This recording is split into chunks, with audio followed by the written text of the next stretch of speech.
లోకానికి 12 గంటలు సూర్యుడు కాపలా కాస్తే, చంద్రుడు 12 గంటలు కాపలా కాస్తే, 24 గంటలు కాపలా కాసే ఏకైక వ్యక్తే మన పోలీస్.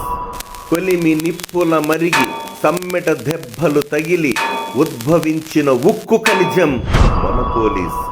దేశం నాకేమిచ్చిందని కాదు, దేశానికి నేనేమిచ్చానని ఆలోచించేవాడే మన పోలీస్. వెలుగు చీకటైనా, ఎండ వానలున్నా, నిప్పుల ప్రణయంలోనూ రక్షణ కవచం మన పోలీస్. క్రమశిక్షణ అంటే ఎలా ఉంటుందో ప్రతి రంగంలోని ఉద్యోగికి తెలిపేవాడే మన పోలీస్. ప్రజా రక్షణ కోసం నిరంతరం శ్రమిస్తూ తన జీవితాన్ని అంకితం చేసేవాడే మన పోలీస్.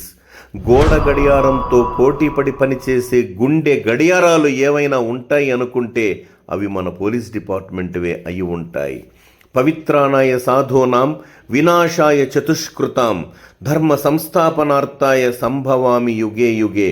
భగవద్గీతలో శ్రీకృష్ణ భగవానుడు ఎక్కడ అధర్మం వృద్ధి చెందుతుందో, ఎక్కడ ధర్మానికి హాని కలుగుతుందో దుష్ట శిక్షణ శిష్ట రక్షణ చేయడానికి ప్రతి యుగమున నేను అవతారము దాల్చుతున్నాను అన్నాడు.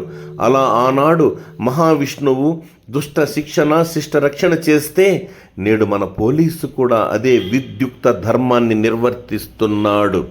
పోలీసులు కర్తవ్యం కాపాడే ధీరులు, కష్టాన్ని దాటించే వారధులు, ధర్మాన్ని నడిపించే సారథులు, పౌరుషాలకు తామే ప్రతీకలు. జనశాంతి భద్రతల కోసం, జన సంక్షేమం కోసం నిద్రాహారాలు కూడా మాని ఒక్కోసారి తమ భార్య బిడ్డలకు దూరంగా తమ విద్యుక్త ధర్మాన్ని భగవంతుని పూజ కంటే గొప్పగా భావించి అంకితమైపోతున్న రక్షణ శాఖ